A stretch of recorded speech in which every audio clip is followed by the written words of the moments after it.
हरे कृष्णा दोस्तों। आज हम बात करेंगे एक ऐसे पौधे की जो अगर एक बार खुश हो जाए तो पूरा गार्डन महका देता है। जी हाँ, मैं बात कर रही हूँ मधुकामनी की। छोटे छोटे सफ़ेद फूल और इतनी प्यारी खुशबू जो एक बार कोई महसूस कर लेना इसको, वो फिर कभी भूल ही ना पाए। लेकिन क्या हर मधुकामनी में इतनी ही भरपूर फ्लावरिंग होती है? जी नहीं।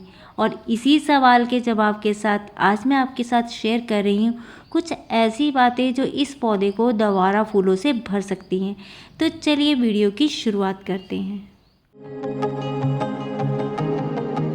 मधुकामनी सिर्फ एक ऑर्नामेंटल प्लांट नहीं है, इसकी साइंटिफिक और आध्यात्मिक दोनों ही दृष्टियों में बहुत खास जगह है। अगर हम साइंटिफिक दृष्टिकोण से देखें तो इसके फूलों की जो खुशबू है ना, वो नेचुरल मूड बूस्टर मानी जाती है। ये एयर प्यूरिफाई क्वालिटीज़ भी रखता है, यानी कि हवा को साफ करने में भी मदद करता है। इसमें कीड़े और मच्छर पास नहीं आते, इसलिए ये गार्डन में एक नेचुरल पेस्ट रिपेलेंट की तरह काम करता है।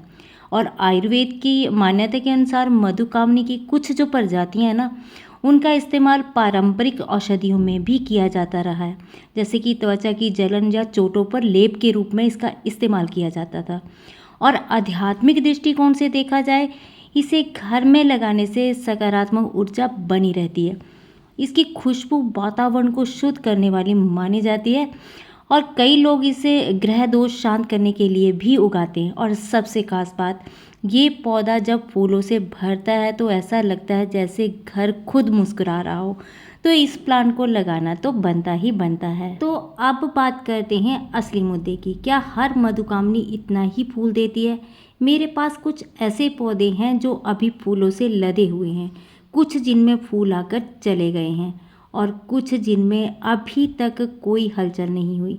और यहीं से हमें समझ आता है कि पौधा अपनी देखभाल से, अपने आसपास की ऊर्जा से और मौसम की नमी से कितना गहराई से जुड़ा हुआ है।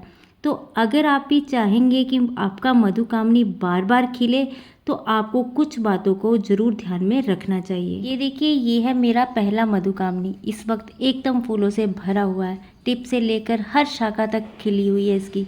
ऐसा तभी होता है जब आप इसे सही टाइम पर सही देखभाल देंगे। अब ये देखिए, ये भी मधुकामनी ही है।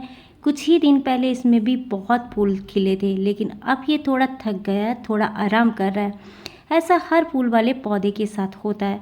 फूल आकर गिर जाते हैं, फिर कुछ दिन बाद नई कली फिर से आ जाती है। और ये बिल्कुल नया पौधा है, अभी इसने जड़ें जमाई ही हैं। धूप, मिट्टी और आसपास के माहौल को ये समझ रहा है। कुछ हफ्तों बाद ये भी फूलों से लद जाएगा, अगर इसकी सही देखभाल हुई तो। अब सवाल ये है कि ऐसी ज़बरदस्त फ्लावरिंग चाहिए तो हमें क्या करना चाहिए? सबसे पहले तो इसकी लोकेशन का ही ध्यान रखना है। मधुकामनी को रोज़ाना कम से कम 4 से 6 घंटे की सीधी धूप चाहिए होती है। जिन पौधों को सुबह की हल्की और साफ धूप मिलती है, उन्हें फूल ज़्यादा आते हैं। अगर आप इसे शेड में रखेंगे तो सिर्फ पत्तियां बढ़ेंगी और फूल तो आएंगे ही नहीं। तो सबसे पहले देखिए कि क्या इसका स्थान जो है वो सही है, उसको धूप मिल रही है या नहीं मिल रही है। क्योंकि अगर आपने पौधे को सही जगह पर नहीं रखा है तो आप चाहे जितनी महंगी खाद डाल लें, चाहे कितनी बार पानी दें या कितनी भी मेहनत कर लें, नतीजा वैसा नहीं मिलेगा जैसा आप चाहते हैं। मधुकामनी को खुली हवा और भरपूर रोशनी वाला माहौल चाहिए होता है। मतलब ऐसी जगह जहाँ इसे दिन में कम से कम 4 से 6 घंटे की धूप मिले। अगर ये पौधा ऐसे कोने में रखा है जहाँ सिर्फ छाया है या एकदम बंद माहौल है, एरिएशन अच्छा नहीं है, तो समझ लीजिए उसकी सारी ताकत सिर्फ पत्तियाँ बढ़ाने में लग जाएगी। फूलों की खुशबू तो दूर की बात है। तो सबसे पहला और सबसे ज़रूरी स्टेप है, पौधे को सही जगह दीजिए। क्योंकि अगर जगह गलत है तो मेहनत का असर भी आधा रह जाएगा। अब बात करते हैं इसके अगले स्टेप की, और वो है प्रूनिंग और कटिंग। अगर आप चाहते हैं कि आपका मधुकामनी फिर से फूलों से लद जाए तो कुछ हल्के फुल्की कटाई ज़रूर करनी चाहिए। जब फूल गिर जाएं या सूख जाएं तो पौधे की हल्की प्रूनिंग करना बहुत ज़्यादा ज़रूरी होता है। ये प्रूनिंग पौधे को संकेत देती है कि अब नई शाखाएं निकले और उन्हीं पर अगले फूल खिलेंगे। जिन पौधों को समय पर हल्का ट्रिम किया जाता है ना, वो ज़्यादा बुशी और प्रोडक्टिव बन जाते हैं। इसलिए प्रूनिंग करना बहुत ज़्यादा ज़रूरी है, लेकिन ये हमेशा हल्की होनी चाहिए, बिल्कुल वैसे जैसे मैंने की है। नई शाखाएं तभी निकलेंगी जब आप उसको ऊपर से अच्छे से प्रून कर दोगे। बिल्कुल ऐसे, बिल्कुल हल्का सा प्रून करना है। सिर्फ सूखी और मुरझाए हुए फूल ही आपने कट करने हैं, बाकी पौधे को अपनी गति से बढ़ने देना है।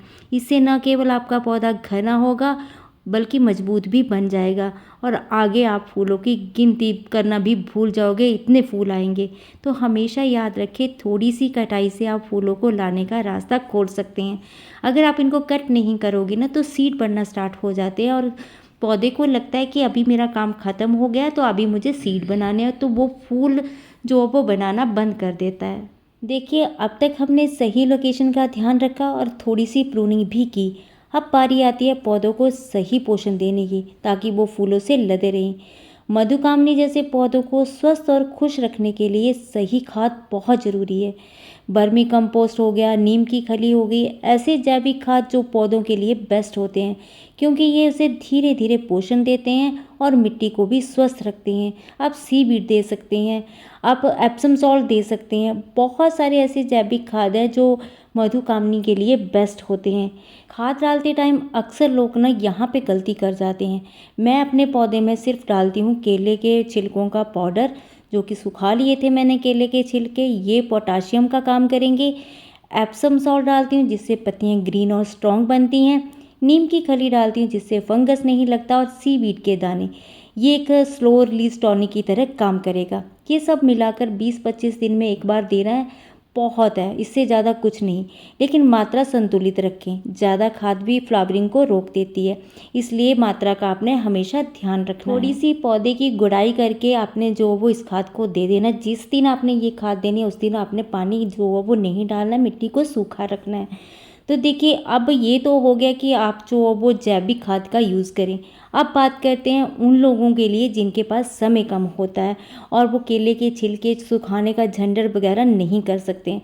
तो वो क्या है कि जिनके पास समय कम है और आप जो वो केमिकल वाली जो फर्टिलाइज़र होते हैं उनका इस्तेमाल कर सकते हैं। तो उसके लिए कुछ विकल्प हैं जो तुरंत प्रभाव दिखाते हैं प्लांट्स के लिए, जैसे कि एनपीके हो गया, नाइट्रोजन, फास्फोरस और पोटाश। ये जो केमिकल वाली खाद है ना, इसका उपयोग आप अपने प्लांट में कर सकते हैं, जो जल्दी से पौधे को पोषण देती है और फूलों को भी बढ़ावा देती है। अब जैसे पोटाश भी जो वो मार्केट में मिल जाता है, पोटाश बेस्ड फर्टिलाइज़र बहुत सारे हैं जो फूलों के लिए बेहतरीन होते हैं और इन्हें आसानी से बाज़ार में आपको मिल जाएगा, कोई भी प्रॉब्लम नहीं आएगी। लेकिन ध्यान रखें, इनका उपयोग संतुलन में करना ज़रूरी है ताकि पौधे को नुकसान ना हो। कृपया हमेशा खाद की सही मात्रा और समय का ध्यान रखें ताकि आपके पौधे को सही पोषण मिल सके और वे भरपूर फूल दें। देखिए, ये शाम का समय और इस टाइम इनकी इतनी अच्छी खुशबू आ रही है और बहुत अच्छे लग रहे हैं पोर्च एरिया में। शाम का वक्त हो, हल्की हवा चल रही हो और मधुकामनी के फूलों से आती भीनी भीनी खुशबू पूरे गार्डन को महका रही है। ये नज़ारा सच में दिल को छू रहा है। दिन भर की थकान जैसे इन फूलों की खुशबू से खो जाती है। लेकिन ये नज़ारा तभी मुमकिन है जब पौधे को समय पर और सही तरीके से जो वो वाटरिंग मिल रही हो। मधुकामनी को बहुत ज़्यादा पानी की ज़रूरत नहीं होती, लेकिन जब भी मिट्टी सूखी लगे तो अच्छी तरह से पानी ज़रूर दें। शाम के समय हल्की सिंचाई करना एक अच्छा विकल्प है, खासकर गर्मियों में। इससे पौधा ताज़ा महसूस करता है और नमी भी रात में बनी रहती है। ध्यान रखें, जड़ में पानी रुके नहीं, इसलिए मिट्टी जो वो वेल ड्रेन होनी चाहिए। मधुकामनी का पीक फ्लावरिंग सीजन होता है गर्मी की शुरुआत और बरसात के बाद का समय। इस दौरान हल्की कटिंग और हल्की खाद से ही पौधा जो वो बहुत अच्छी रिस्पॉन्स देता है। मौसम बदलते वक्त पौधों की ग्रोथ तेज़ी से होती है। यही वो समय होता है जब आपकी थोड़ी सी मेहनत कई गुना नतीजा देती है। बस इसे पहचानिए और सही समय पर एक्शन लीजिए। जैसे यहाँ देखिए, मेरी मधुकामनी में नई कलियाँ फिर से आने लग पड़ी हैं। ये वही मैजिक होता है जब मौसम बदल रहा हो और आप सही देखभाल करें तो नेचर उसका जवाब नई कली से देती है। यही वो पल होता है जब गार्डनर को असली खुशी मिलती है। दोस्तों, मधुकामनी कोई बहुत डिमांडिंग पौधा नहीं है, बस उसे थोड़ा समझने की ज़रूरत है। अगर आप उसे सही जगह पर रखें, वक्त पर प्रूनिंग करें, थोड़ी सी प्यार भरी खाद दे तो वो बार बार मुस्कुराएगा, बार बार महकेगा।